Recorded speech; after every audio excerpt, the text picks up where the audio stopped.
ስለዚህ ብኸምኡ ድማ ካብዝ ለዓለ ክሳብ ዝተሓተ ትግርኛ ብስልጣን ደሉ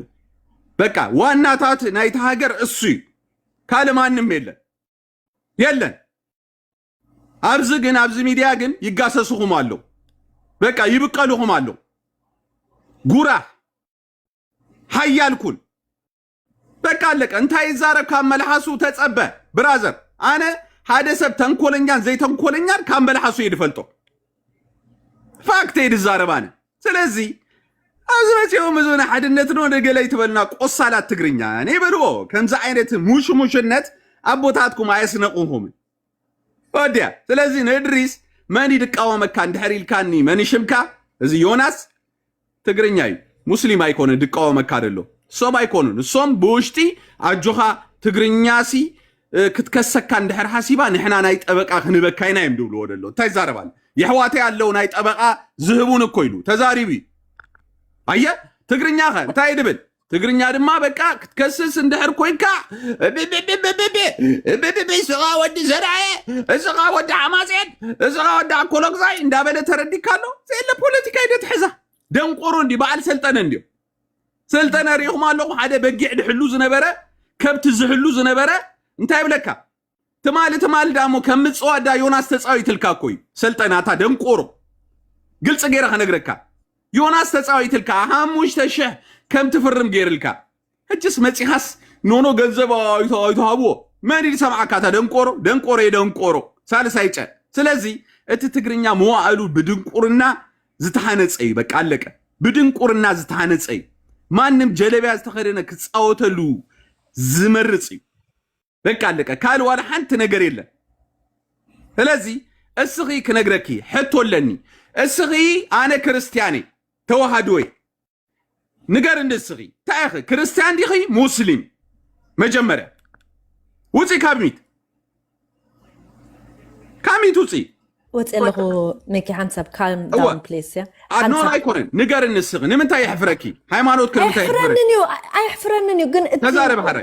حراي حنسب أنت حساباتي ترايك قلت لكم كورة. نو تزارب ده تزارب. أبكال أمنا إذا رسالة حسابي حابك المسيح نمسالي. كوردي زي أتراي. مسلم ده كريستيان. زي كمل السل كده يفكر لي حنسب. أوه كريستيان مسلم مدرسة لازيا. مدرسة. حنت نجر كامك حوي. أنا تي بمسرته زمثلني أتزاربه. إذا كله عفلت أني نيره. بحث يروجن إذا ود of course جبن جيرولو. of course عند حركة كسوة تخليهم ناتي بمسرته جن كردعكم تصنيحه نعود جيفة مالت جن يكون أنت ردي خاني بخال فيوس لزريو جن حنت نجر كبلكا كم زعينت كسند حرق قريبك أبز خون عدي بحفة أبناي كريستيان عد زلوز ودي كمون دحريلو اتي حقاوي سب اتي حقاوي منقست أو زلو خمان تقدسنا تلوه سقيلهم سقيو بلو مسلكا so evidence هلكم أخول أنتي سحبوا قطعتو كمان يدلي كانه تي evidence أقربك سو يخاطبل دحريقت منجستي بعلو عند police نحرابت صحومه بعلو من دم زكايدوا ولا حدا كوا evidence زي بلو حلخ أيكون نزي سلازس رؤي نجر سلاز خانه أكيد خبلك ولا حدا سحبوا قطعتو عبت أبق عدو قلدو زد لي نجر أيكون رؤي نجر يزي حكي سلازي أنا كم حسب قبلك أنا خدت مجمرة زبالكوا خاني التجداي بمسرة تطأخ بالله خلو كم زسننا نحنا نبالع علنا دماغ أي تقربوا وجنا يبالكون أي تخصصوا أي بالكون أي دقف كون of course جبن جرلو of course نازينا قلوا خا نازينا حواتنا يسمع عن الله even كم أنا أجونا كم قالن ستيتي ندحر دلين أنا كراخباني خلاين إذا إنكم متبدلين زلوا if they want to talk to me what should I do أنت جبركوا حاجة كم زي جبرنا له زخونة أنا كم حفتن كحجزن زخيل بمخرجه بجلده كنت حابة برندس يبلني تردي خنا بهلاي قليل قداي يكونن كم زوري دكا كم قالن ستيتي لك يسمعني تردي خاني and even أبتحبرت سبنا قليل قداي يكونن جن تي حتى زلوا بزخ كمان كم يجرنا psychologically بدنا يتعنا قداي كم يجرنا كنحجزن نخيل كم يجرنا أجخن أي فرحة كنبلن نخيل كأ قن بقني نعو كنت عرال للنمبر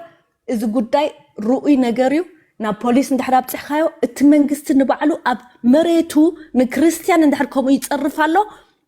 نبعلو زعبي جبنيو ديبورت يوم قلديوم اب بيت مأسرتي يتمر في يوم زوجوا وات ايفر زخونه خفتسميو سوق ايبلون يوم اب مريتو نكريستيان يتصرفو خلو تردي خاني اب زعد كوميتات كبيت تايزبال كبيت جبنيو ابز عد تردي خانه زيوم حبشه خمان قال يوم ابز خصرفو خسمعهم كله بقى يفتفت ازبل ايردهم دي تحقي نبعلهم سخيرهم قال ده خمان زخونه خفو خزاربو خلو قليل يكونن كمان اذا ود انت حاسبه كسمعوا خلخو ابتي ناتو فيديو حجي بركست عنا لودو اذا ود تبلو ايسي رايت نورمال دي اب حنقولو إذا كمان كم حطه متسئلنا نيرو. صنحمو تاب حنساب مهانا قبرو. تاب كوبي لينك قبرو. صنحمو تاب كوبي لينك قبرو حوات. أبزي على لهم كلها كا تاب كوبي لينك قبرسكا. تاب كوبي ريبورت يقبرو له. تاب كوبي لينك شير قبر. يا رادال. ردي كالو. ده يتيوناس متسئلنا إذا قدام كستابيلو ومبر. أنا كنقرأ قدام يكونن بايزو. زي بقى بتعمي دقوي. تينا والد ما دك أكلوك زين تتحيز وندلو. أبزي كن دش حق دلو تودا أكلوك زين. تزقر ميكي حاوي بس زاربنا كنا قرومينا تاديهم أبز ما تيوم دسحق ولا لو صميم دين نقروم هو تيوم كنا قرا كابزي في السماء ودا كلوك زي مترينا يعني حوات كاي تتعيزوا له قال عندك قوس أرونا عندك سنعفة قال من أتامي تبدأ بلوه أجي كنا قرا كابز ما تحكي تسحق على خا بناتك قدايسين إحنا حريرنا تزقر مكا بناتك قدايسين إحنا حريرنا أجي تيوم دنقورو سمعوا تيوم دكا كولوك زي تتحيزكم دلوناتكمي نحواتكم علك ازي كنفرط لكم صبو غيرنا كرداكم لذي علي ملي بلو محواتكم نحنا دكا كولوك زينا تبل يركامش لكاو تتحيزك نحواتكاي سلطانه دما بناي حواتكا مشانيت يلاغصالو غداي يكون لذي يوناس بقى صوم يحممولو غداي يكون صوم بعليتነት يخدو صوم بغلي يخدو صوم يوصو بقى توديا أي قد سكاني علىك طيبات بيت صوت لون أي أكلوك زي مشانيت سلاماي يصوت له قد يكون الناي علىك من أجباني نزيو معنا دقوس لبيد حبت وين دما علىك يراسو قد كمان أنا كده كيوناس كيت متسأني بك علىك بس قد يزي كيت متسأني كين باس تردي كالو أي ملكتني بك علىك ده ملكتني قد يدما فيهم دك عدهم يحواتهم يسحقوا له بقى لك دس يلوم تحقيسو ناي حواتهم مشانيتا ميديا بممصو تحقيسو دلو دا كولوك زي سلازي غداي يكوننا تسمعي كان دي ميكي حاوي تسمعي كان ازيم دنا قروميا دنا قريم تردي كلو تايدو كن سيفيل ما ميكي حاوي حنسب كالب داون موني حنسب انت انتاي انا انتاي خبلك كازدلي كلت بخومي كمان عنتويتي ازربا خم اخ جمرا دلي كنت خليفه مالتيو strafrechtliches Verfahren, zivilrechtliches Verfahren زبالالو. strafrechtliches Verfahren كا التمنجست زجدسو. منجست كا crime ندحر تفتسمو نت crime كاليو إزدليو كابهاجرو. بناي هايمانو ديو بpornography ديو بمهرام ديو whatever التيس نسرعات أبتهاجرو سلزدلي التي crime law يتقامليو. تردي خاني التي zivilrechtliche Verfahren كا civil law زبال السوق أما أسيخة تتقملو كحسا اندحر دليخا كابت السبعي نعاخا زدبسكا نتسقايكا زحويلكا وي نعاخا سني كم حد يا كحسا you know what كحسا إسيا نعاخا سني جنزبي هبكا نتزهر مكا psychologically ديو بأكال ديو physically ديو يا إذا ود زجي عاب جبني زين فلت كوينا عاب جبني وجن ما حد انت يا خبلك هذا ليه ما أسي طبق عزد لك أنا بكم مكان يخبط صحدا ليه تزلخو ما أسي طبق عزد لك بزيادة كنقرأ عزد لي أنا انتايو تي civil right نات كان دحر كتحلفو دليخا civil right نات كحسان دحر دليخا كم زز أمثل السبقن أبحق دحر بتصحنا do you think $50,000 وي أورو لوا وي $100,000 لوا أيمثلنن تردي خاني دمان سلاسان قلن سبات كومو تنكيفو تبل علىها ألورا نخلاتهم كحسك خفلهم يقبؤوا تردي خاني نخم دحر دليخا كمان طبق على علن تحت انتبل تردي خاني سايقة تقبر انتاي زبال بتقرنيا تخصو أبندا بوليس تيوم بوليس كأكله بعلم التقداي بعلم ناتيلهم يحزوه maybe حنسابني interview تسوعوها نتي evidence كتبت حلهم بريشت كأي حد كلك السخمان نورمال بعلها تصحفوا تغليها كمزن تراخيبه تينا نستمالتين كتصحف له نابت بوليس أنت أستراليا دلهاش إما لها نمثالي أبزيان لها نعمو ميكي حوي يغريتها مثلا كله خنقرك بونت أنا كابل بيز زاربكم زلخو يسمعني لك أخمناتك يا انتي تقبر مسيلك أبز وانز أونلاين الله أونلاين نعمنت هيسن أنا هيسن الله جرمانيا أب هيسن for example نا هيسن أونلاين تدلي أب أستراليا I'm sure أونلاين الله أونلاين كيتك إذن أنا أجونا يبهال قليلك فوتو أو تحدك فوتو زي كونس تقداي أو تحدق لهم شعو تي بوليس نبعلو بعلو يزحو زلك ولا حد طبق أن قلنا يدلكاني طبق زيادة نمنتاي زدلك نك حسن حد ليها كحسن خاصني ما كمني خا كوميتات كأتحدد نبي حق طبق أحس كات تكالس جنزب ندحر له فلتك حد تكالديو حد private person ديو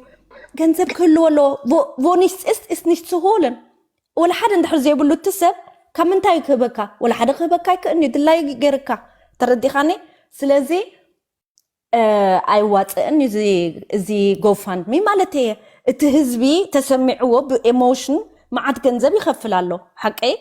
جوني خاني إذا حونا يوناس لعلن تحتني بلا له أيرتي كدو قلدو but it's not necessary إذا أترك ردأكم دلي تردي خاني سلازسني أبكم زخا emotional لاين خوني حواتي هدي إلنا نحسب جوني نبعلوسني حق حاش هوتو حاديقوس مالتسني بتعم ستريسي أتوالو لعلن تحتني بلا له أبكندي فأول يكون عنا مكو تجنيقنا تردي كله كلها أبز كمان كتصرفوني تصنيحهم كنبالع تصنيحنا نمنتاي يا exactly مثالي thank you أبو سهل لها أبو أستراليا اسكا كاميتو صح حجسي نحنا نيطبقادو قلمله زيد اللي ندحر كوين ولا السخم أود لكم سباسي ما أخلكم نيركم حق زربا هيمانيتي تزهلوكم مالتي تردي كالو هجي إذا قداي زي السخا سميع خايوها إدريس دبلو هكاي أب حقي وسيدكم ودون إذا قداي زي أي وصلنا يان هذا قاعتي حدث إيفيرس قال ما لا كمزي له ينبر بزح حدك سايب لين أكم ساس بزح سايب لين قلت أنا مثل كامي كحوي كنت كوسل لي هذا اللي خا قلت أنا بطبقة زبلة بالكان كوسل خليك كساسي تتخصصي كمان طبقة زجبر مبر كنت كساس اللي عرفوا إنك مخازن يدك ليشي هذا كنا معلك هم تفتي داك وأنا بخصوصك تفتين الناي تفتين الناس ترجم سلا زي بقولو الفتحات فتين أنا ناس ولا حن ترجم سلا زي بقولو سي تقول ده فاشلي جن إذا قد ده إذا جن بحق إذا جرو وزول لجن كنت كوسل لي هذا اللي خا نبطبقة نبقى زبل كم نالبات كم تصدق هذا النبز عادي نأرتكديو قال ما لقت حد السقالي خا نطبقة الكاجن بسي يخو مخفز قبو كمو خفيلو كدفن قبر زقبو أتي تخصصي كساسك ما عارفون نبطبقة زبل نقراتهم تخصصو إيفيدنس لك أبط لك ده تبت إسكا ده بوليس تركبه ده بوليس كان بيت فرد صوعها ده سي تزي أتاخذ كوز قبا يا exactly that's what I mean هو كساس اندحر كوينكا جنزب ايدلني لا هدلك انا امدال لك انت هادي ميكي حاول بس انا ما تكاش مولو جبت لك كم زي عزب لك راح زي كامبر السخا جبتات ما هو قال شتي ازيا نقريكا قال شتي بدلتي دقيق شيخ بدلت تحيز له كرايم دبني غير زلو سلازي نسخا نزي كون نغرات كم زي العلاقه ما خالص زخونه كنغرات طبقات قبر تخليكا السخا ما انت بالك اذا سبز ግን ንሱ ካብቲ ኣቲዎ ዘሎ ገበን ንኽወፅእ ጠባቕ ገብር ይኽእል ብዘይ ጠባቕ ዕወት ኣይክእልኒ ምክንያቱ ገይርዎ ዘሎ ገበን እዩ ገበን ሩኡይ ገበን ግደፈና በጃ ሃይለካ ከታ ሓንሳብ ዘይኮነት ዘረባ حساب اسكا بجاهم نو يزارب اودايو ميكي اودانا ديكون ايتبل انت كل جديد حدا قبلنا طبقه دحر كوينو ايد ليكانيو طبني نخال نغار اكسبنسز تخدو نتوصو نغير دحر كوين كن كمزي الله بغلص اختزارب تخليخا بغلص كوبر يا استراليا مصنا بزي تي ارتكدي غلدي ولاتي اكوموديشن زبال هوتيل غلدي كوبر حق استراليا I know ناي طبقه كن ميكي ازيا داي تخور لا طبقه زبال نغير انتاي دا بوليس كان بيت فرصوا كذا سيل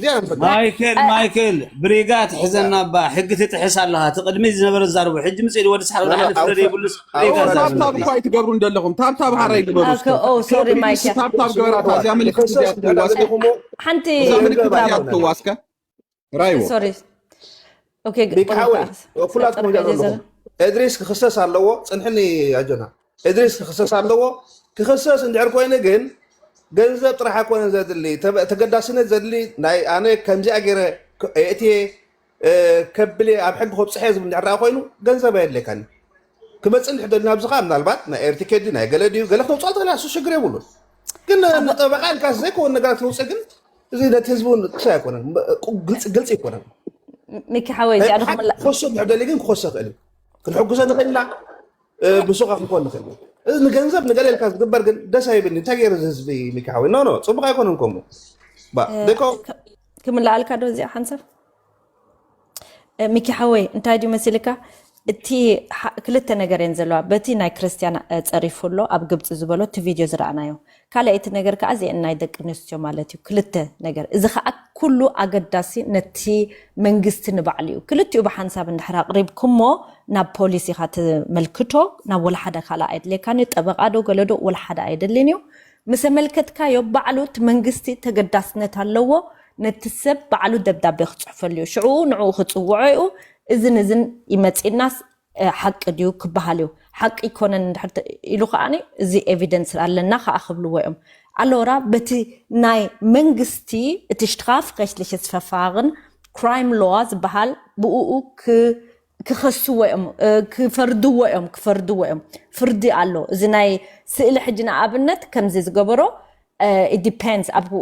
ካብ ዓመት 2 ዓመት 3 ዓመት ክሳብ 5 ዓመት ክወስደሉ ይኽእል እዩ ድማ ብዙሓት ኣዋልድ ስለ ዝኾና ኸማን ከካብዶ ይኽእል እዩ ኣሎራ ክሳብ 10 ዓመት ገለ ክእሰር ይኽእል እዩ ቀሊል ኣይኮነን ኣብ ከምኡ ከዓ እሱ መከላኸሊ እንድሕር ገንዘብ ኣለዎ ዓቕሚ ኣለዎ ከዓ ክስታይ ጠበቃ ክሕዝ ይኽእል እዩ ዓቕሚ እንድሕር ዘይብሉ ከዓ ein Pflichtverteidiger ዝበሃል ኣሎ ኩሉ ሰብ ድኻ ድዩ ሃብታም ድዩ መታን ሕግናቱ ክኸብር እቲኦም መንግስቲ ዝኸፍልሉ ጠበቃ ኸማን ክገብርሉ ይኽእሉ እዮም ናይ ግድን ካልኦት ንዕኡ ዝፈትዎ ከዋፅሉ ኣይድልዮም ንዩ ስለዚ ኣነ ብኸምኡ ኣቴ ኣብዚ ገዛኻ ነዚ ኢታት ከብረሃልኩም ኢለ ብዙሕ ግን ከተዛርቡኒ ይከኣልኩም ብኸምኡ ከዓኒ መሊሰ ናይ ግድን ከኣቱ ደልየ መታን ክንረዳዳ ኣነ ንማንም ሰብ ደጊፋ ኣይኮንኩን ናይ ዚአን ኣሕዋት ናይ ስማዓኒኡ እዚ ናይ ክርስቲያን ዝበሎ ኸማን ዓብ ጌጋ ኩሉ ገበን እዩ ዝገበሮ ምሳኹም ኣለኹ ኣብ ኩሉ ገበን እዩ ግን ብመሰረቱ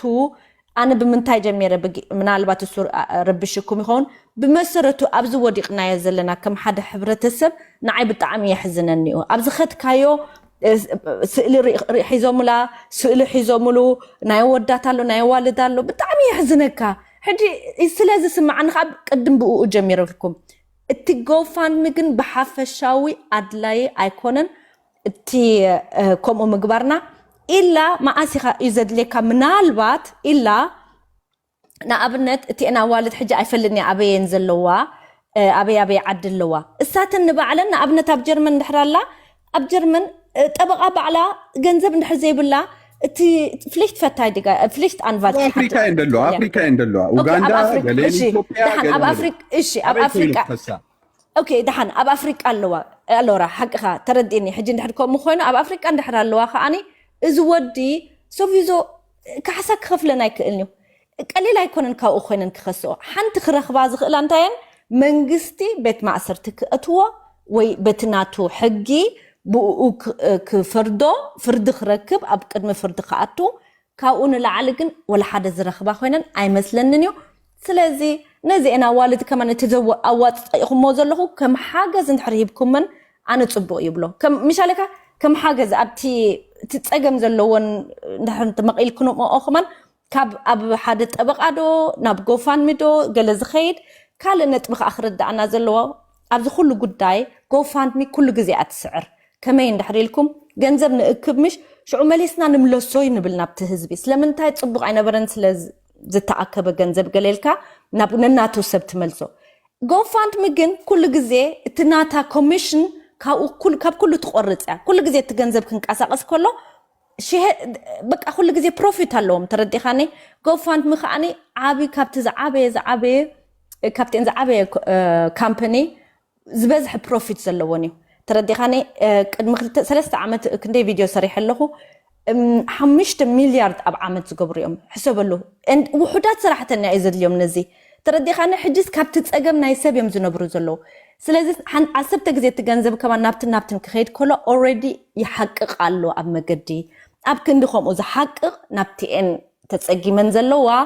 ኣብ ክንዲ ሕጂ ላዕልን ታሕቲ ንብል ኣብዚ ከዓ ንበኣስ ብዘይጠቅም ነገር ማለትስ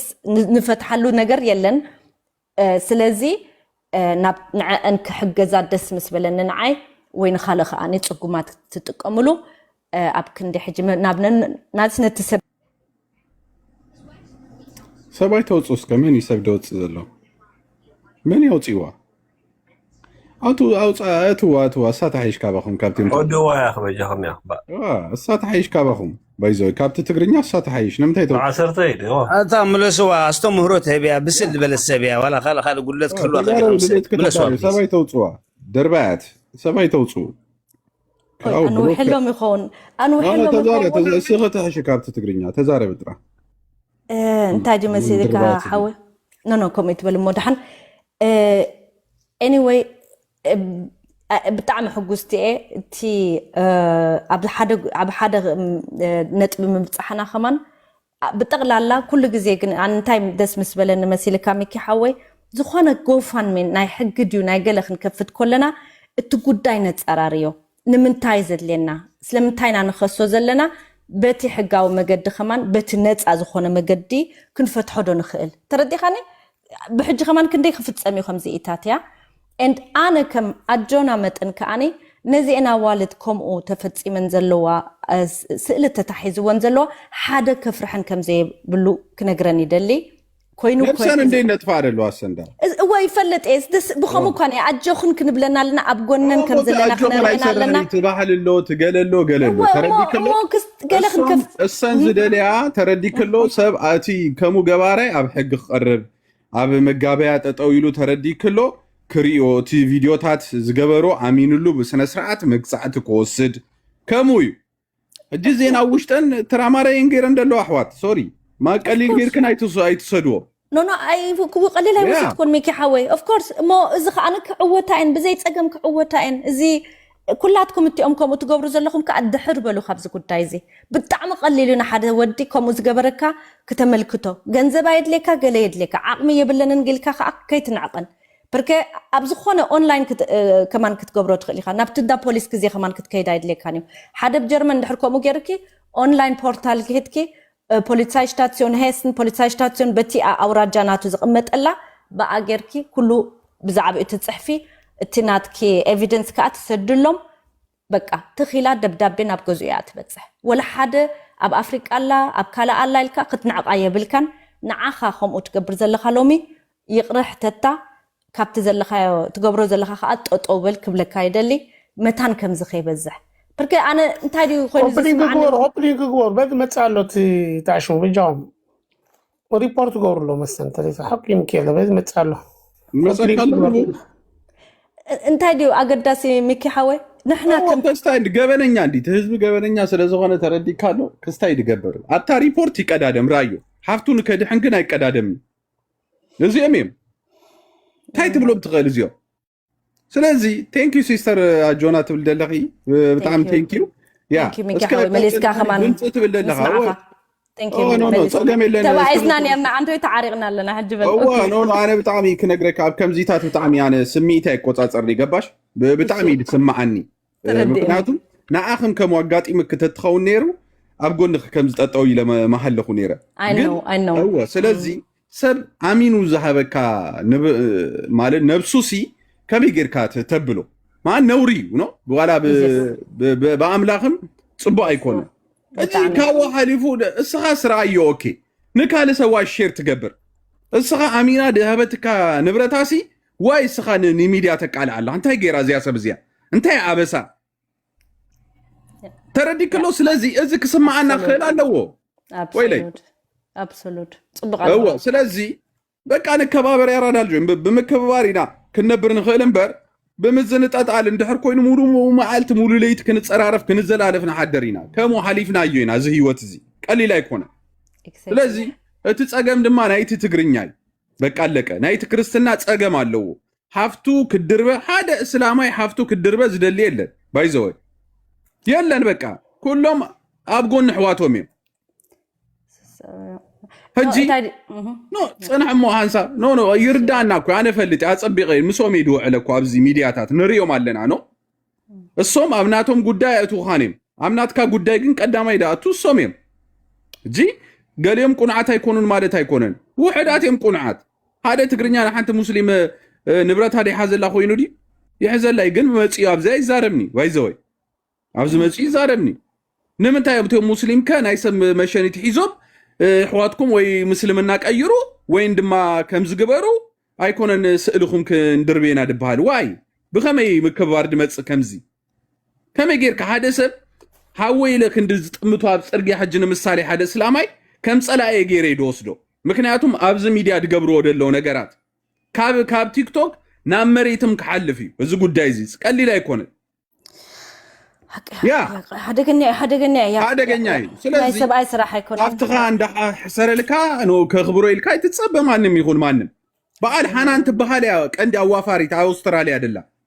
ሓናን ትበሃል ጓል ኣዋፋሪት ናይ ዚኦም ሓናን ትበሃል ጓል ያ ኣብስ ኣውስትራልያ ኮፍ ኢላላ እዚያም ክትክሰስ ኣለዋ ምሱ በዓል እዚያን ደላሎት ኮይኑ እንደለዋ ካብ ሓሙሽተ ሰብኡት እንዳወለዳ ስለዚህ ከምዚኦም ዓይነት አሸበርቲ ነገር ድገብሩ ሰባት አለው ኮኔክሽን አለው ቀሊል አይኮን ታጓልቲያ ብሕግን ሕጋውነትን ክትተሓዝ ኣለዋ በቃ አለቀ ከምዚኣ ኣነ ዘይኮንኩ ሸኽ እድሪስ ዋንጋዳ ሚኬ ኣነ ተስኸውን መረስ እድሪስ ኣመገራት ኮሰሳ እወሞ ሕጂ ሲራይዎ በዓል ሰንሲ ይድግፎ ኣሎ ነብረት ኮይና በቃ አለቀ ኣብ ጎኑ ለና ትብል ኔራ እታ ሓናን ትባል ሃገራዊት ያ ትብልዋ ድማ ናይ ሰብ መሸኒት ሒዘለኹ እንዳበላ ክንዝርግሖ ኢና እንዳበላ ሓናን በቃ ኣብ ጎኑ ለኹ ኢላ ብጣዕሚ ገሪም ደመይ ጠጠው ኢልን ከመይ ጌራ ኣብ ሳዕሲት ከይዳ ምሳሁን ትስዕሰኻ ማን ይገርመኒ ከምዚኦም ዓይነት ነውራ ማሰባት ኣብ ጎኑ ለኹ ኢላ ብግልጽ ኢለካ ስለዚህ ከምዚኦም ዓይነት ድርባያ ሰባት ተሰኪምኩም ማትኸዱ እንድሕር ኮይንኩም በዓሌማ በቃ ሳከትዩ ማለት አለቀ ሳከትዩ በቃ ምሻሎ እቲ ትኸድዎ ቦታታትን በቃ ናይ ዝሙት ማለት እዩ በቃ አለቀ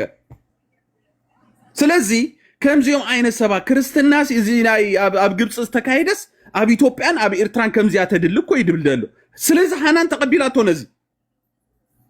በቃ አለቀ ከመይ ዋነኩ ገሪም ነዚያ ሰብ እዚያ ብዝኾነ አጋጣሚ ኣነ ብለካሎ ንኤርትራ ምስተኣቱ እቲ ሪከርድ ቀዳማ ኣነ ይሰደሎ አለቀ ኣብ ጎኑ ለኹ ድበለት እቲ ሪከርድ ሲ ኣውፃ ቢለስ ድሰደሎም ንዖሚ መጀመርያ ክትተሓዝ ድግባእ እዚያ ሰብ እዚያ ወጀት በቃ እዚያ ከም በዓል እዚያ ሰብ ተሓቢኦም ሰባይ ርኤና እንድብል 6 ሰባት ኣብ ዝነበርዎ ዝተዛረበቶ ኣነ ድማ ቀደሕያ ስለዚህ ከምዚ ዓይነት ነውራም ድኾኑ ሰባት ተሰኪምኩም እንዳኸድኩም በቃ ባህልኩም ተበላሹ ህዝብኩም በቃ ተጽርፉ ሃይማኖትኩም ተድፍሩ በቃ አለቀ እዚ ስለዚህ እዚ ሰብ እዚ ኣብ አውስትራሊያ ኣለኹም ሕጅም ዮናስ መምጻእ የለኩምኒ ብትክክል እታ ሪከርድ አላትኩም ከድኩም እንዳ ፖሊስ ኣብጽሕዋ በቃ ግብረ ሽበራ ይዚ ካላይ ኮነ ግብረ ሽበራ ድኾነ ቃል ንሕዋትና መሸኒቱ እንዳሓዘ ከምዚ ይገብራሉ ኣብ ግብጺ ኣብ ልዕሊ ክርስትና ዘጋጠመ ጉዳይ ድማ ደጊፍዎ ኣብ ኤርትራን ኣብ ኢትዮጵያን ከምዚ ክኸውን ኣለዎ ዝበለዩ ኣብ ዓድኹም ድማ ዲሞክራሲ ዝኾነት ሃገር ያዚያ ንዓና ዓቂብኩም ናይኹም ስለዚህ ዋላ ንዓኹምም ንዓና ማስጋእ ሰብ ስለዝኾነ ነዚያ ሕተቱልና በልዎም ከመይ ዓይነት ሕቶ ክሓትዎ እዮም ኣው ትጽበሽዑ ተዘይኮይኑ ግን ከምዚ ዓይነት ዘረባ እንዳሰማዕኻ ሰሚዕኻ ከም ደይ ሰማዕኻ ትሓልፍ እንድሕር ኮይንካ ሳከቲኻ በቃ አለቀ ነዚ ደይ ተብጽሖ እንድሕር ኮይንካ ብሕጊ ዮናስ ምምጻእ የለካዲ ጠጠው ይበል ጸገም ይብሉ ናይ ገንዘብ ማሃብ ግን እዚያ ኣብጽሕዋ ሓራይ እዚያ መን ከተግብራ ይኽእል እዚያ ሲ ኣብ ኣውስትራልያ ደለኹም ሰባት እታ ሪከርድ እንዳ ፖሊስ ሒዝኩም ኣኺዱስከ እንታይ ክኸውን እዩ ዝሰብ እዚ ክትርእይዎ ምእንቲ ማለት እዩ በቃ አለቀ እዚያ ደይ ትገብሩ ዳሞ ዮናስ ኣይምጻእ ግደፎ ኮፍ ይበል ኣብ ገዙ ገንዘብ ከማን አይደልን exactly አይደልን ሓንቲ ከአባ ክብለካ ይቅሬታ ሓወ ሚኪ ሓወ እንታይ ከ ክገብራ ይኽእላ እዚአን ኣብ ኣፍሪቃ ዘለዋ ኣዋልድ እንድሕደልየን ኣብ ኣውስትራልያ ወኪል ናትን ክገብራ ይኽእለን power of attorney ዝበሃል ይፅሕፋ እዚ ናተይ ጉዳይ ኣብ ኣውስትራልያ ክሕዘለዩ ንኣብነት ዝሓው ናብዝል ዘሎ ሽዑ እሳትን ከምኡ ይፍርማ power of attorney በቃ ሽዑ ከም ኣብታ ሃገር ባዕለን ዝቃለሳ ዘለዋ እን ኩሉ ካለ ወላ ሓደ አይድልኒው እሱ ጥራዩ ጠበቃ ሒዙ ክከላኸል ዘለዎ ካሳ እንድሕር ሃብታም ኮይኑ ከዓ ናይ ብሓቂ ገንዘብ ኣለዎ ከዓ ወይ ገዛ ኣለዎ whatever ካሳ ከማን ካሓታ ይፍቀደለኒው ሽዑ እሱ ከማን ጠበቃ የድልን ማለት እዩ መታንሱ ክካታዓለን እንድሕር ወላ ሓደ ዘይብሉ ግን በቃ ተአቤት ፍርድናቱ ጥራይ ጽበይ ስለዚህ أنا خورد حواتي أبزي حسبكو سلازي تسمعنا ندي أتو thank you sister thank you بزوجكم بروخليتي thank you ميكي حوي كلاتكم أبتحتنا بالعلن علي وكيل طبعا نبيني ولا نقول علي ثانك يو سيستر اوكي كاندي تقدات مرة كتشيم صالك بقى با انا مو حساب ደይተረዳዕኩም ኬዝ አለው ምክንያቱም እቱ ጉዳይ ዮናስ የራሳቸው ጉዳይ ኬዝ ይረዳና ዮናስ ባለ የራሳቸው ጉዳይ አንተ በቃ አለቀ ቶ በቃ ምን አለ ከነሱ አንተ ወላ አንተ ይብለይ በቃ አለቀ ሰሃ ደልካ ጌርካዶ ዮናስ በቃ ስቅበል ኣብ አውስትራሊያ ባለ ማን እንደለው ማለት እንታይ ሞ ኩሉ ሰኮ በሪጋ ሃቲትናዮ ወኪልኩኑ ንጹህ ቤት ፍርዲ ኣብ ክንዳና ኮይንኩም አው ደውልኩም ተኻቱ ኢልናዮም በቃ ምንም ኣብቲ ቤት ፍርዲ ክመጽ ምንም ባዕሉ ውክልና ወሲዱ ፓወር ኦፍ አቶሪቲ ዝበለቶ ባዕሉ ፈሪሙ ገለመለ ምን አለ እስኪ ምጹ የለውን ሓደ ሰባይ መጸ ትዛሃተትናዮ በሙሉ ሰብዋ ጽባንጎ أنا كم زلني زي جمرك زي وضعه ጉዳይ ገሩምስ ዘይውጻቶ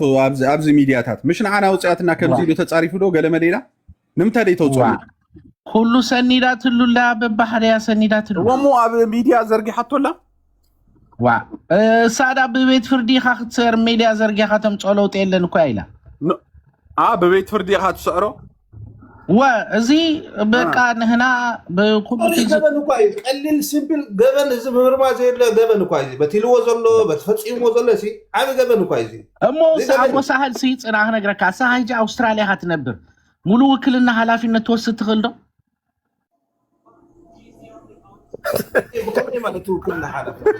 مالتي تدبدع بيجا لملا سها يمكن مستقبل فيك وداي تكتاتل تغلده ምናልባት ማለት ሳና ሆነ ሳቋታ ጸገም አይትፍሩም ሐሳብ አዛሩና አይቆጠረን አባስ ሐላ ታሽ ፊደል ለቆጠረ ስል ካዲና ሆነ ድድር ፊደል አዛሩና ሚኪ ሐሳብ ያራዳ ልጅ እንዳልካይ ሰበና ሐሳብ አዛሩና ሚኪ ሐሳብ ሰብ እንዳልሆነ አይተከውኒ ሞታ ኩትሚ على ግዜ አጽሙ እንዲፈቅር ታሽ ሚክበር ናኸ ዘለ ሐተ ነው ጥራይ መልሳስ መርሳስ حسب كنزارب طبعا انت يصقمك كمال سياوسي አለው እንደም ብጾትኩም مشالو اب ولا بحق ልሰርቁ ለው حجك حندبت مصيلسي انا زراربሉ ነው ከምዘሎ ለንቀነሲ ጽናሞ አቦ ሳህል ሃንሳ ጽናሞ አቦ ሳህል ነግረካ አቦ ሳህል ነግረካ አቦ ሳህል وحسب ممكن كردعك زي ጉዳይ መቼም ኣብ ሶሻል ሚዲያ ክትዛወር ቀንያንዳ ቁሩህ ህጂ ማለት حساب كنا ታሽ ጎርና አማን حساب ፈለው በልዎን አሚን ድብል ደሎ ፈለው በልዎን አማን ኣብዛ አሚን ዝብል ፈለው በልዎ እስከ አብዲ አይደለም anyway እንታይ ክብል ደለ ይመስለካ እዚ ጉዳይ በጣም ሲሪየስ አዝዩ ሲሪየስ ዩ ህጂ ኩሉቲ ጭብጥታት ገለመለ ኩሉ ዘሎ ዘጋጠመ መቼም ኣብ ሶሻል ሚዲያ ትሪያኻት እሱ ባዕሉ ወጪው ዝዛረቦ ዘረባታት ቅድመ ህጅተን ደቅ ኣንስትዮ ተበዲልና ዝበላ ገለመለ ገለገለ ጭብጥታት ድማ አቢድና ዛዕተው ኣሎ ህጂ ሙሉ ሓላፊነት ሙሉ ውክልና ወሲድካ በቃ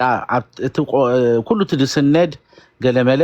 አቢድካ ሕንበካይና شو مستطبقة خوينكا كنا لاليكاين عم مستطبقة مسو خوينكا كل ነገር ትገብር ማለት እዩ ኣብዚ ፀዋዕካ እዋን መጪኻ ሙሉ ሓላፊነት ህጋዊ ወኪል ኢልካ ነዚ ጉዳይ ትከታተሎ እንተኾንካ ኣቦ ሳህል ጥራይ ዘይኮነ ዝኾነ ይኹን ኤርትራዊ ኣብ ኣውስትራልያ እንተሎ በዚ ጋጣሚ ጫዊትና ነቐርብ ክንደሻ ጽሒፍና ኢና ንማሕበረ ኮማት ንቤተ ክርስቲያናት ንገለመለ ማዓት ደብዳቤና ጽሒፍና ኣው ወላቶም ናይ ሰብኣዊ መሰላት ተሓልዮት ተጣቢቕቲ ውንሲ ሙሉ ደገፍ ምሳና ትዝስነድ ሰኒድኩም بدبدبيتات كنا هجزكم من أزولو بعد organization على بفاينانس جنا هجزونا نيم مخناتهم financially sponsor كجبرنا يكلون يوم عبتنا legal aid ويد ما عبتنا هجاوي مصر كنا هجز يوم دبلو سلزي أنا عبزي ما تيوم ملحسوم عمني أنا وهم سيزاروسي نعنا يبيت فرد دوبل انت بالكاي هذا سواي متسنين ميكاركي ولا زي أقول تزارب نبرتنا جرمن دون أيقله هجي نايس كتبقسي تيكت كنجز عليك ولا أستراليا خير كده الكتاقاتي تبلا أي توتسنيا أي كونن أبيت فرد خوين أخذ موجت بلا كله أبزي أجازة همان جز أخفي تحت الزراعي تقلنيا السويتي هزبي هجي انت عيد قبره خنا أخا قداينت الصحة قداي تخونا يا ناس كل فكان بري ناس الصحة حيسك يلا غاتا مجدي حيسك يا سيد لها الصحة راح تصنع ما حاز يكونن ما حاز راح يكونن جبا إذا سبزي بناتو سي جميروا جنزب كانوا تصامنا نقول حسامي كزاربنا حسامي كزاربنا جميروا ترايد بالنجر فيلن نقول سبيد مقدن حكم سلو دلونكم عمان انت قاعد مسلكا شو عدت دك انستو زغنا صراحه ما حسب صراحه زاربنا تا غداي خليت كادو يا صراحه زاربنا صراحه مالتي كمزي نعو تراي قديف قال داتا ساغات ملكتكات ولا لا نعاس ملكتك عندي بقول سب ملكوتيز يا بقول سب ملكوتس نحاي يكون تجابا بالصحيز واسد النسي نعو ما يكون قبل تبقى لك اكو وكيل كونكات تبقى لك تبقى تراي حساب قطعه ولا حدا تاشو يقول لي انت هانك ماتا طلع لك بزراب كعبه في المود انت مسلك انا حجتي اتنا طبقه سيسمع يناس حجي ابتدا هي حق زغبرنا ابن زخونه ነገር እንድሕዳኒ ናብዚ ክመጽየት ብንሕዳ ኮንካ ሓደት ናይ ሕጊ ገለመለ انا اللي عليه ترف كمزي خصصي دايكون جيرن كيسرنا كمانسي كنتقعنا كان عند حقي قلمه له خلل من بال سرح تسرح لكم مسكو بزف كذا يكون جبت غلطات يفكر الكاني صدح هو ناتي يجي كم زناتك حساب دهابنا ابو سعد انا بقى اكسبلين ገብቶኛል ቆይ ሚኪ አንዴ አቦ ሳህል ብዙ ኤክስፕሌን ክትገብረልና ገለመል አገዳሲ አይጠመካኒ በቃ ናትካ ናይ ገዛ ርስኻ ህጋዊ መስርዕ ስለዘለካ ናይ ካለ ሰብ ኬዝ ክትህዝ ቆርብተይ አይጠመካኒ የናስ ንዕዘ ተዛርበም ካታሊ ሾ ምን ይሓንኩሎም ንኻይ ትብል ንሕና አስኢና ሰይናክሳ ንገብርና ህዝቢ ክተድሕን ህዝቢ ክትበልዕ በዝኻ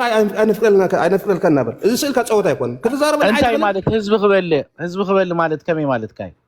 ንጠበቃልካ ከመይ ጌርካ ገንዘብ ትብላ ኣለኻ ንምንታይ ናይ ምንታይ ጠበቃይ ሓራይ እሺ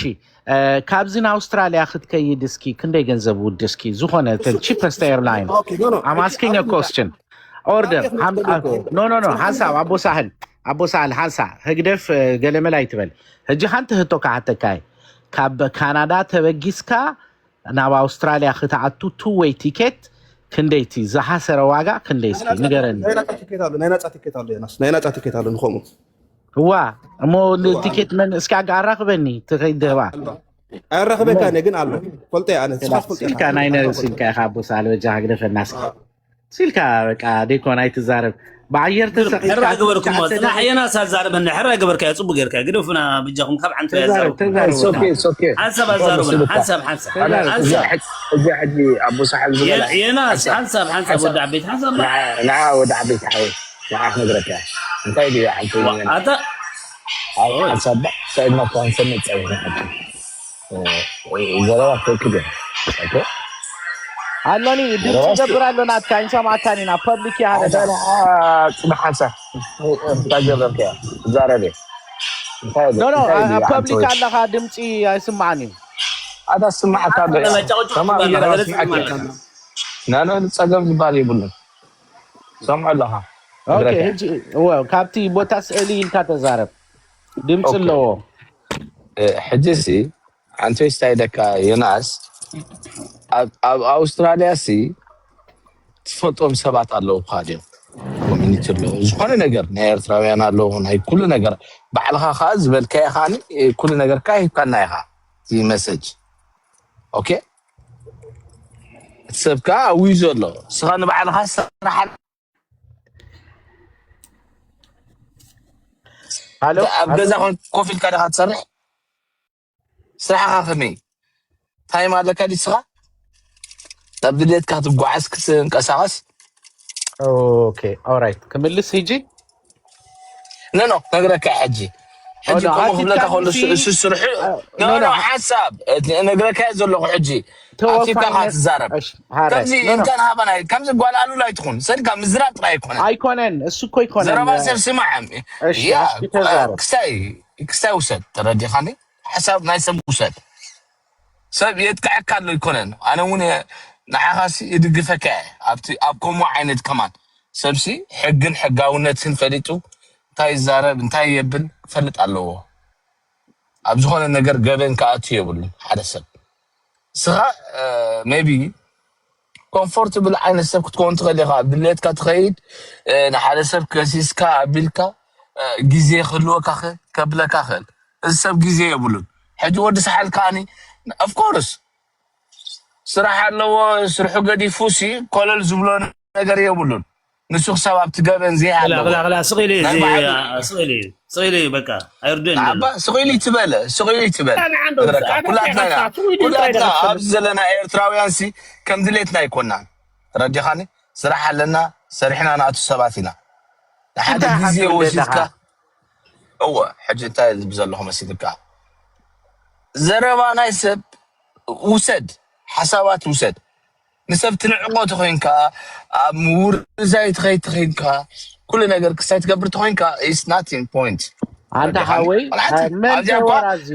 من تورازي هو انت زرباي ابي عدي تنبر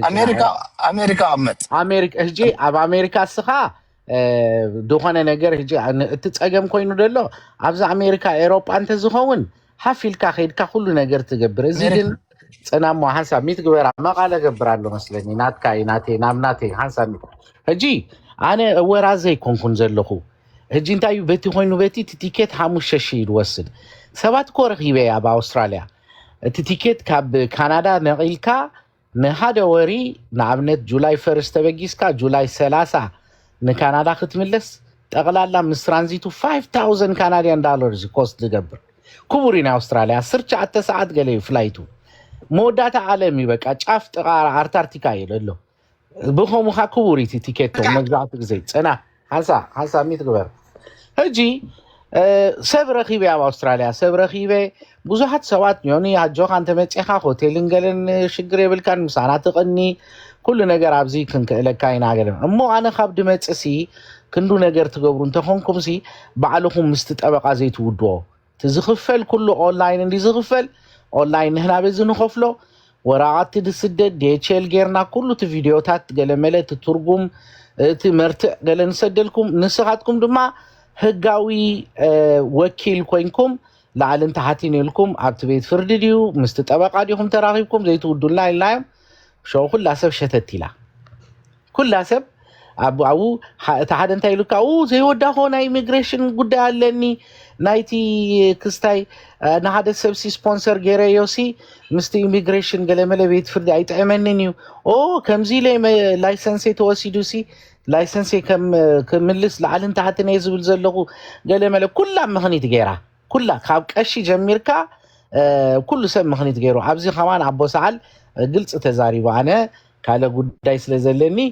ኣይጠመንን እዩ ላዕልን ታሕትን ስለዝብል ዘለኹ መዚያ ጉዳይ ኣይጠመንን ኢሉ ሓቂ ተዛሪቡ በቃ هجي كمزي وكلتي حاليومሲ ናይ ግድን ኣውስትራልያ ክንከድ ገለመለ ኣይኮነን እቲ ደሎ ጉዳይ ኣብ ኣውስትራልያ ልክ ኸማና ኮይኑ ኣብ ክንዲ እዚኦም ሰባት ኮይኑ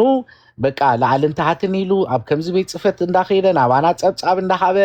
ምስቲ ጠበቃ እንዳተራኸበ ኩሉ ትዘሎ ኣባይታ ድሰርሰብ ንግዚኡ ኣወፊዩ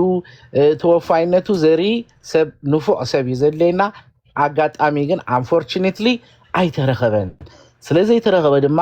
ኣነ ከመይ ስራኻ ዝበልካኒ ኣነ ስራይ ናይ ብህቲ ስራ እዩ ፋሚሊ ቢዝነስ እዩ ዘለኒ ስለዚ ግዜ ስለ ዘለኒ ስራይ ውግን ኣቢለ እዚን 30 መዓልቲ በዓለይ ኣብ ኣውስትራልያ ኸይደ ትዝግባእ ኩሉ ሰናኒደ ምስቶም ሰዋዊ መሰላት ሓልዮትን ማሕበራት ተራኺበ ትስነት ሂዘ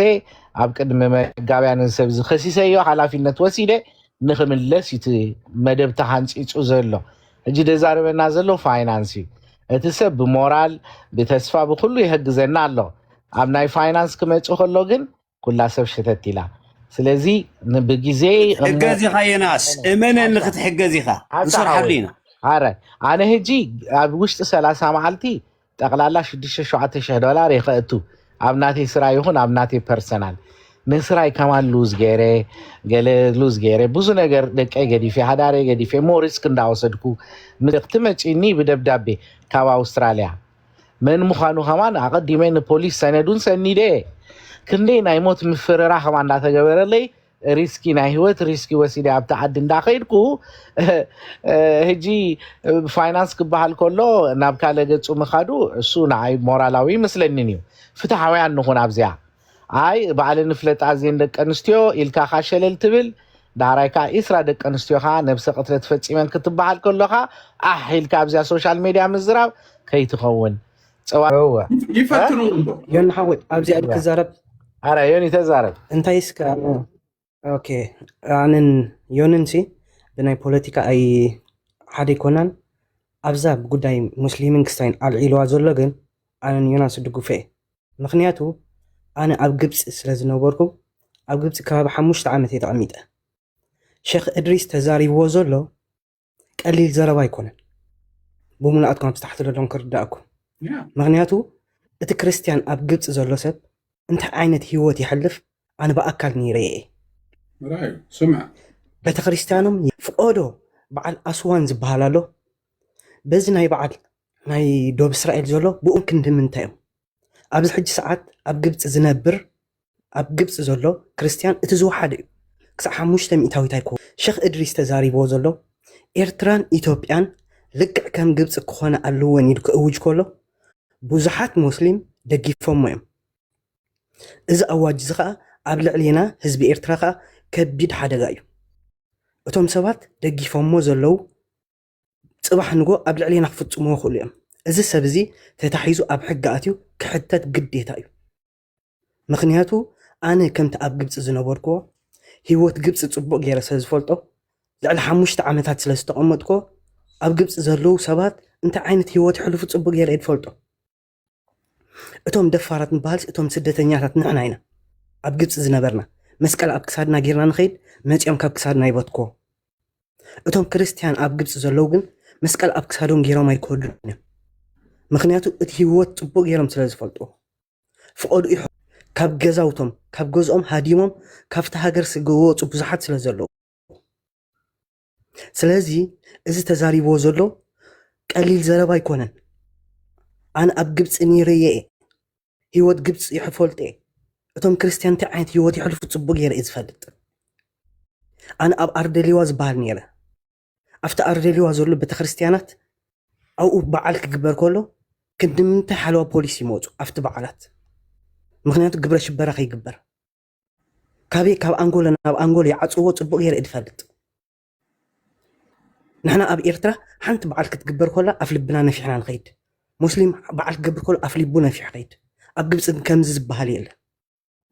ኣብ ቲቪ ትሪእዎ እንዲሁም ኣብ ቲክቶካት ተቆራሪፁ ይመፀኩም እንዲሁ ክንምንታይ እዚ ዝተዛረቦ ኤርትራን ኢትዮጵያን ልክዕ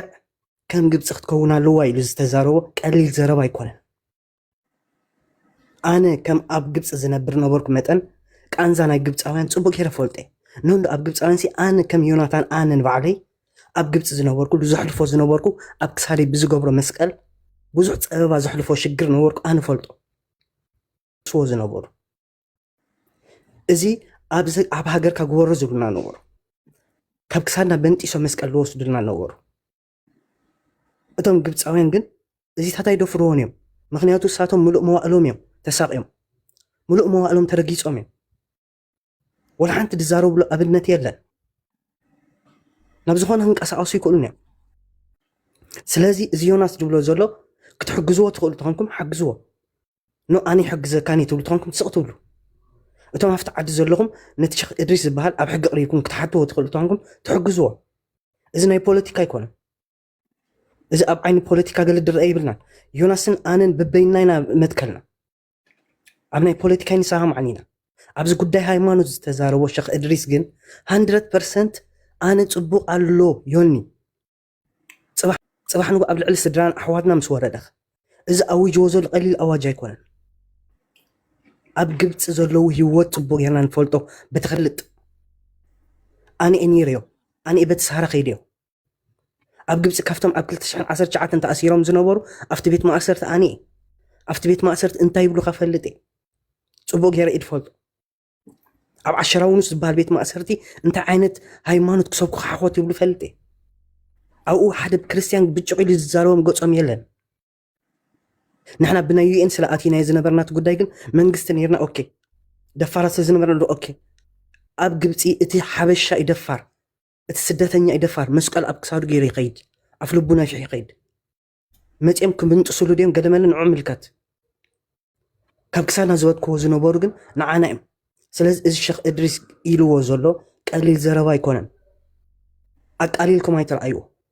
ኣብ ሕጊ ክትሓዝ ክሕተት ግዴታ ኣለዎ ኤርትራን ግብፅን ኤርትራን ኢትዮጵያን ከም ግብፂ ክትከውን ኣለዋ ኣብ ግብፂ ዘለዉ ረኣይዎም ኢሉ ኣሽቃቢጥዎ ዮናስ ደጊምካ ስምዓይ ምቲ ቪድዮ ቀሊል ዘረባ ኣይኮነን ተዛሪቦ 10% ኣይኮንን እዮም ኢሉ ክንዕቆሉ ሕስብዎ እቲ ሓሳቡ እንታይ እዩ ኣብ ኤርትራ ሸተት ኢልካ ድሕለፍ ኣይኮነን እዚ ምጥረን ሒዝለን ንብረተን ሒዝለን ገለገለ እዚ ካልእ ጉዳይ እዩ እሰን ከፊተን ዘርኣዮ እዩ እሰን ከፊተን ባዕሉ እንዳሃብኦም እዩ ኣብዚ ዝተዛረቦ ግን ኣነ ከም ዮናታን እዚ ሰብ እዚ ግድን ክሕተት ኣለዎ እዚ ኣዋጅ ኣውጅ ዘሎ ብዙሓት ሰዓብቲ ኣለዎ ብዙሓት ሰዓብቲ ደጊፎም እዮም ነዚ ሓሳብ እዚ በዚ ሓሳብ እዚ ተደፋፊኦም ከዓ ነናቶም ከዓ ይእውጁ ኣለዉ እዚ ሰብ እዚ መዕገዲ ተዘይተገይርሉ እዚ ሰብ እዚ ተታሒዙ ኣብ ሕጊ ተዘይኣትዩ ተዘይተሓቲቱ ፅባሕ ንጎን ካልእ ሰዓር እዩ ካልእ ሳዕብየን ከምፅ እዩ ስለዚ ዮኒ ቅድሚ ምዝራብኩም ድኾነ ሰባት እታ ቪድዮ ደጊምካ ኣስማዓዮም እዞም ታሕቲ ዘለኹም ስምዑ ዝተዛረብ ኣብ ልዕሊ ህዝቢ ኤርትራ እዚ ክወርድ ትደሊ ናይ ኢትዮጵያ ከምዚ ክወርድ ትደሊ ዋላ ሽሕ ግዜ ፀላእ ኢኻ ኮይኹን ከምዚ ትምነን ኢኻ እስኪ ንባዕልኹም ኣብ ነብስኩም እትኹም እስክራእዮ እስኪ ሕልናኹም እስከልዕልዎ ማዕተብ ኣብ ክሳድካ ጌርካስ እዚ ሃይማኖት ፖለቲካ ገሌልካስ ናብ ፖለቲካ ክጠውዮ ዮናስ ከምዚ ገለመለ ገለ ናይ ኣሕዋት እዚ ቀሊል ነገር ኣይኮነን እዚ ኣውጅዎ ዘሎ ክንዲ ምንታይ ሰባት ፅዒቦም ኣለዉ ነዚ ጉዳይ ክንዲ ምንታይ ሰዓብቲ ገይሩ ኣሎ ፕሊስ ቁርብ ካብቲ ስምዒት ውፅእ ኢልና ብርዲእ ንኸይድ ኣነ ኣብ ግብፂ ነይረ ወላዲተይ እቲ ግብፂ ዘለዉ ክርስቲያን እንታይ ዓይነት ህይወት ይሕልፉ ኣነ ፈልጥ 5 ዓመት ሙሉ ኣብ ግብፂ ነይረ ኣነ ደምዮም ዝነብዑ እቶም ክርስቲያን ንሕና እቶም ስደተኛታት ኢና ደፋራት እዚ ኣዋጅ ዝኣውጅዎ ዘሎ ፅባሕ ንጎ ኣብ ኤርትራ ከይኣተወ ከሎ እዚ ሰብ እዚ ይተሓዝ መቕፃዕቱ ይወስድ ብድሕሪኡ ከምዚታት ደእውጅ የለን ሕጂ ሸለሊና ንሓልፎ ከዓ ፅባሕ ንጎ ሓደ ግብፃዊ ክርስቲያን ኣፍ ልቡ ነፊሑ ኣይከይድን እዩ ሓደ እብለኩም ኣለኹ እዚ ብዛዕባ ሃይማኖት ብዛዕባ ፖለቲካ ገለ ኣይተረኣይዎ እዚ ጉዳይ ሃይማኖት ጉዳይ ህይወት እዩ ጉዳይ ምንባር እዩ ጉዳይ ሃይማኖትካ እዩ ኣብ ክሳድካ መስቀል ጌርካ እዚ ነኢልካ ሸለሊልካ ዝሕለፍ ኣይኮነን ኣውፃኢት ክሳድካ ዘሎ መስቀል እንተ ደኣ ንሃይማኖት ከም ዘሕሊፍካ ትበሃል ኢኻ ፕሊስ ኣሕዋት እዚ ካብ ስምዒት ወፂና ሌፍ ንብሎ ገለ ብፅልኢ ናይ ፖለቲካ ገለ ኣይንርኣዮ ካብኡ ውፅኢልና ብርዲኢት ንኸይድ ፕሊስ ኣሕዋት እዚ ተራላዲእኻ ዝግበር እዩ ዋላቶም ሙስሊም ከዓ ናይ ድግፎን ዝድግፍዎት ኮይኖም እዚ ዮናስ ኣልዒልዎ ዘሎ ንኩላትና እዩ ንውልቂ ይኮነን እዚ ተበጊስዎ ዘሎ ንውልቂ ይኮነን ድረብሓ ሃልይዎ ይኮነን እዚ ገንዘብ ኣዋፁ ተባለ ንትራንስፖርት ንገለመለ ገለ የዋፅእ ድሓን ግደፎ ኖ እዚ ገንዘብ ኣይዋፅእን ትብል ተሃልዮም ኣብቲ ዓዲ ዘለኹም ኣረኻኽብሉ እሱ ትስእልታት ብሙሉእ ጭብጢ ክበኩም ስለዚ ኣሕዋት ፕሊስ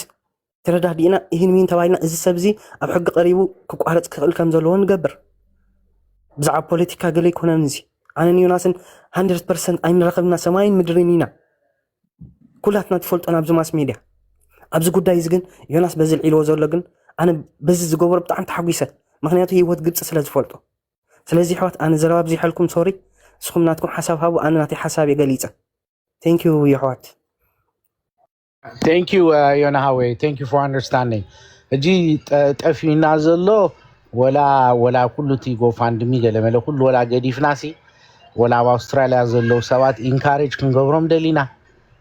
ነለኻ በቃ ክሰስዎ ንሕና ክንሕግዘኩም ተበልና ሰብ ተሳዒኑ እቲ ጠበቃ ድማ ብዘይ ከሳሲ ንመን ኢለ ክጣበቅ ብላሎ ምክንያቱም ብሕጊ ሕትቶ እዩ ጠበቃ ጥራይ ክኸስስ ኣይክእልን እጂ እቲ ኣነ ሙሉ ከሳሲ ኣድራሻይ ፓስፖርተይ ገለመለ ኢልካ ኣብኡ ክተፈርም ክትክእል ኣለካ ክንዱ ዝኣክል ሓላፊነት ዝወስድ ሰብካ ተሳዒኑ ኣነ ከም ዮናስ መጠን ካብ ሃገረ ካናዳ ነቒለ ነዚን ደቂ ኣንስትዮን ነዚን ናይ ግብፂ ዝተፈፀመ ካልኦት እውን ኣብ ሶሻል ሚድያ ዘይምዛረበሉ ብዙሓት ብውሽጢ ተሰነደ ነገር ኣሎ ንኦ ሂዘ ክኸስስ እንተበልኩ ካለ ነገር ኣጋጢሙ እሱ እቲ ቀንዲ ፀገም ዘሎ ሰብ መቼም ከምዚ ግበር ከምቲ ግበር ኢሉ እንተማኺሩካ ፅቡቅ እንድዩ ግን they should be part of the process ኣው ብተግባር በቃ ብግብሪ ኣባይታ ክስራሃሉ ኣለዎ ንሶም ላዕልዮም ከይዶም ደለው ተወንጪፎም ሲ በቃ ኣብ ቴሪቶሪያል ኢንቴግሪቲ ማትዮም በቃ ንሕናሲ ኣፎም መልዮም ሲ ወላ ደውጁ ዘለው ንሕና ግን ወላ ሓንቲ ስጋ ሕጂ ዝገበርና ሕጋዊ ስጉምቲ የለን ነገራት ተሰኒዱ ፓርላሜንት ናይ ፀጋማይ ክንፊ ዝበሃል ናይ ኣውስትራልያ ወይላ ምስ ካብኩዋ ማለት እዩ እንታይ ስጋ ሕጂስ እንታይ ፅበየ ነርኩም ኢላትና እሞ እቲ ሰብሲ ሴፍቲ ኤንድ ሴኪሪቲ ካብከምኡ ስለዝፈረየ ዘይከሰሰ እጂ ግን ንመፅእ ኣለና ኢለያ ኣብዘን 3 ሰሞን ክነቀል ከዓ መደብ ተታሂዙ ኣብዚኣ ጎፋንድሚ ምስ መፃና ከዓ መን ቲኬት ኣይኮነን ሆቴል ድሽፍን ገንዘብ ከማን ኣይተኣከበን that's what happened ስለዚህ የናስ ፅቡቅ ኣለካ ዕድል ሃበና ሓንሰብ ካብ ዓንተ ወይ ክንውድ ሓንሳ ስለዚ እቶም ዶኔት ክትገብሩ ትደልዩ ሰባት እቲ ሊንክ ኣብዝለኩም ኣብ ናተይ ፕሮፋይል ኣሎ ኣነ ኣብ ናተይ ኣካውንት ኣይኮነን እንዳኣቱ ዝገንዘብ ኮሚቴ ወፂኡ ኣሎ 11 ድዮም 12 ሰባት እዮም ኮሚቴ እቶም 4 ኣብ ኣውስትራልያ እዮም ዝነብሩ ኩሎም ሸው ባጀት ገይሮም ነቲ ጠበቃ ረኺቦም ዋጋ ክንደይ ምዃኑ ኣረጋጊፅና ገለመለ ሸው ተተሚኑ ወፂኡቲ ጎፋንድሚ ዶኔት ዝገበረ ሰብ ግን የለን ስጋ ሕጂ 48 ሰባት እዮም ዶኔት ገይሮም 2000 ገለመለ እንተዋፂኡ 2866 ናይ ካናዳ በናይ ኣሜሪካ ክሽረፍ ከለካ 2400 እንዲሁ 2300 እዩ ስጋ ሕጂ ተዋፂኡ ዘሎ ማለት በህጂ 9% ጥራይ ተዋፂኡ በህጂ ገና 92% ኣይወፀን ገንዘብ 50% ከማን ኣያተወን ስለዚ እንድህር ሓጊዝኩም ኣብ ህግ ደው ነብሎ ኣይ እንተበልኩም ከዓ ንገድፎ በቃ ዳትሶል ኣብ ኣውስትራልያ ዘለኹም ሰባት ደውሉልና ቴሌፎን ይፍሉጥ እዩ ክሰደልኩም ኩላ ትድለት ሰነድኩዋ ናይ 8 ዓመት ፋይል ኢና ሰኒድና ኣብ ግብፂ ግዳያት ዝኾኑ ደቂ ኣንስትዮ ከይተረፉ ኢንተርቪው ጌርና ኣለና ቤት ፍርዲ ቀሪበን ክንምስክር ኢና ኢለን እየን ኣብ ኤሮጳያን ዝነብራ ገሊአን ኩሉ ትጭብጥታት ኣለና ግን ሓይሊ ገንዘብ ውሂዱ እቲ ናይ ተወፋይነት ግዜ ከማን ኣብ ኣፍሪቃ ኣለዎ ኢልካ ጀርካ እኮ አንተ ሰላም ሰርባ ሰርብና ብሮ አንተ ወይናቲና ራዛርቦነ ዘሪ ሶሪ ተዛረተ ላ ተዛረብ ኦኬ ሰላም አደካ عبيت ብላዕልና ተሓት እንደለኹም ማለት እዩ ካልኣይ ነገር ኢድሪስ ኢሉ ኢድሪስ ብፍሪባት ጠበቃ ንሕና ባቃ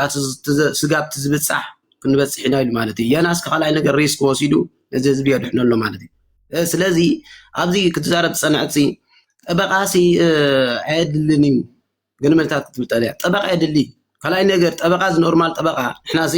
ንፈልጥ ኢና እስር ቤት ንፈልጥ ኢና ናይ ኤውሮጳ ንድሕር ጠበቃ ኖርማል ተኮይኑ ሓንቲ ኖርማል ባቃ ዝበሉ ወጥራሕ ዝግብር ጠበቃ እንድሕር ፍሪባት ተኮይኑ ግን እዞም ዝብ ዘለው ንሕና ተወዲብና ኢና ፍሪባት ድማ ደው ከብለካ ይብለ ዘሎ የናስ በዚ ዝኸዶ ዘሎ ግን ፍሪባት ጠበቃ ናይ ሓገዝ ኩሉ ኣሎ ዳምበር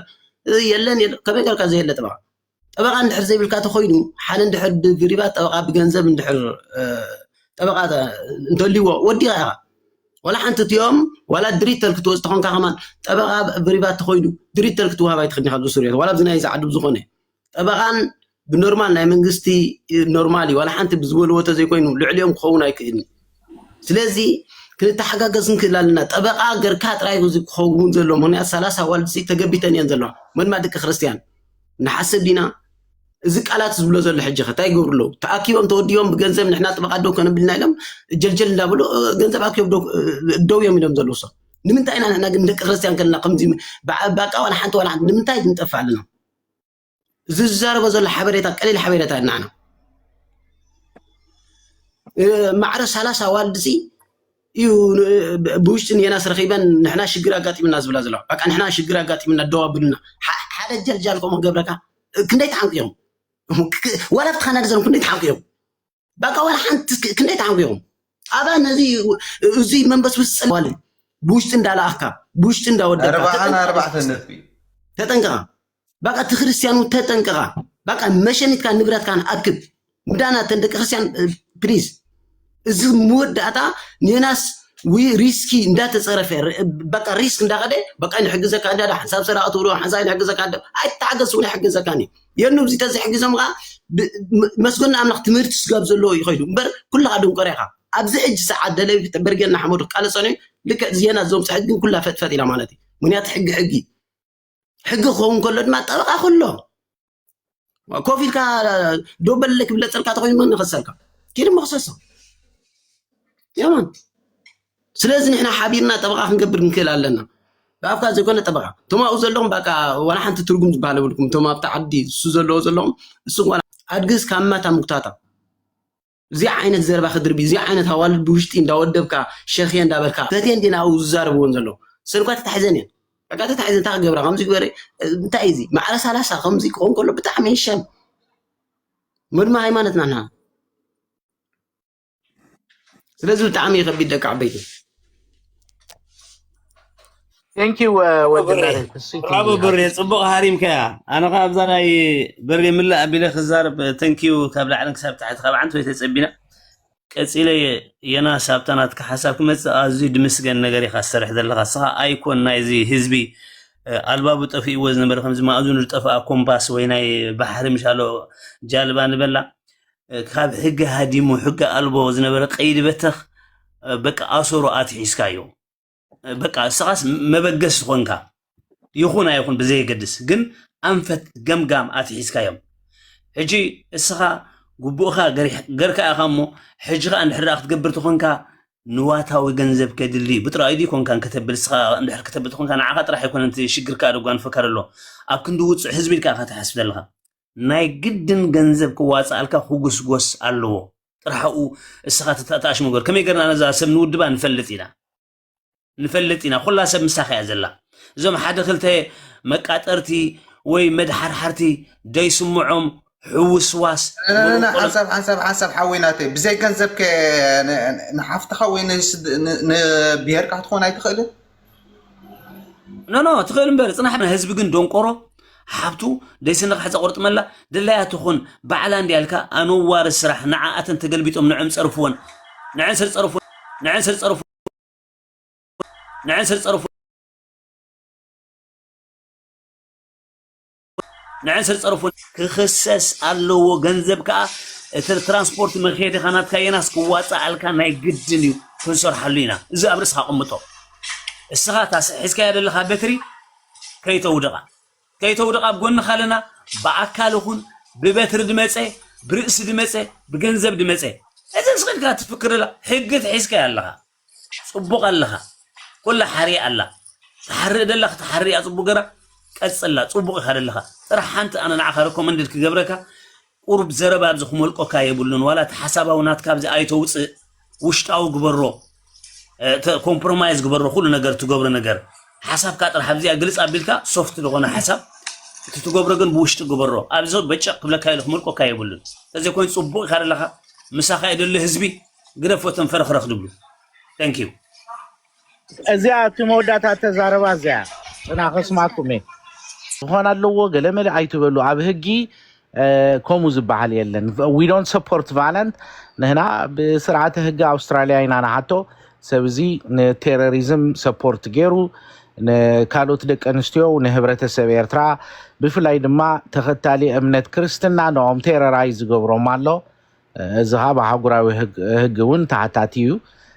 ሃገራዊ ገበን ደይኮነስ ሃገራዊ ገበን ይፈፂሙ ንሰፖርቲንግ ቴሮሪዝም ኣብ ኣውስትራልያ የህትተካ እዩ እዚ ኸ ኤክስትሪሚዝም ኮይኑ ብዙ ነገር እዩ ዝገብር ዘሎ ስለዚ ከም ዘላታ ትኺድ ኩሉ እቲ ዝግባእ ሰነዳት ተሰኒዱ እዩ ንኣውስትራልያ ኸይና ድማ ኣብ ውሽጢ ኣውስትራልያ ኾይና ህግታትና ተኸቲልና ክንከስስ ኢና ኣደርዋይዝ ግን እዚ ሰብ እዚ ንኸይክሰስ ትገብሮ ዘለኹም ፀለመ ደው እንተተብሎ ማሓሸ እንተሓጊዝኩም ፅቡቅ እንተደይሓጊዝኩም ከዓ ሽግር የለን በዓል ኣቦ ሳህል ኣብ ኮመንት ሴክሽን ተዛረብካዮ ዘረባ ነዚ ህዝቢ ግደፍዎ ነዚ ህዝቢ ገንዘቡ በሊኹሞ ገለመለ ትብል ሲ እስኻ ባዕልኻ ሲ ኣብ ኣውስትራልያ ኮንካ የህዋትካ ደቂ ኣንስትዮ ማዕርኽ እንዲዚ ፀበባን ሽግርን ክወርደለን ከሎ ኣብ ልዕሊ ቤተክርስትያን ክንዲዚ ዝኣክል ድፍረት እንዳተዛረበ ከሎ ሓንቲ መዓልቲ ወፂኻ ዓገብ ዝበልካይ ነገር የለን ወላ ንዓኻ እውን ክንውክለካ እንተደለና ድማ ከምዝለኒ ከምትለኒ ሽግር ኣለኒ ገሌልካ ሸተት ኢልካ ኣብ ኣውስትራልያ መቸም ፍሉጥ ኣብዚ ሶሻል ሚድያ ንስኻ ኣለኻ ሕጂ ነዚ ጉዳይ ሓላፊነት ወሲድካ ኸማን ናብ መንግስቲ ኣውስትራልያ ክትጠሪ ዝግባዕካ ንስኻ ኢኻ ካብ ካናዳ ኸማን መፂና ንኸስስ ኣለና ኣብቲ ዓዲ ኩፍ ኢልካ ደይከሰስካሲ ኣብዚ መፂኻ ሙሉቲ ሓላፊነት ተሸከመ ሰብ ንኽትዛረብ ብጣዕሚ ዝኸብድ እዩ ስለዚ ኣቦ ሳህል ኣነ ምሳኻ ዘረባ ዝበሃል የብለይን ገለ ዝበሃል የብለይን ኣነ ብለኩም ኣለኹ 8 ዓመት ውሰድ ኣይገድፎን እየን ሰብ ዝነኺሰሉ ኣለኹ በቃ ወላ ገንዘብ ኣይዋፃ ገለ ኣይዋፃ ሰብኣይ ኣነ ካብ ጎንኻ ኣለኹ ኣብ ጎንኻ ኣለኹ ንኻልኦት እድላ ባይ ዘ ወይ ዮኒ ኣነ ብጣዕሚ ኣፕሪሼት ዝገብረካ ምክንያቱም ንሓቂ ደው ዝበልካ ሰብ ኢኻ ኣብታ ናይ ፖለቲካ ኦፒንየን ዮኒ ብጣዕሚ ድፈትዎ ቀደም ከማን ብጣዕሚ ድከታተሎ ንሓቂ ዝዛረብ እሱ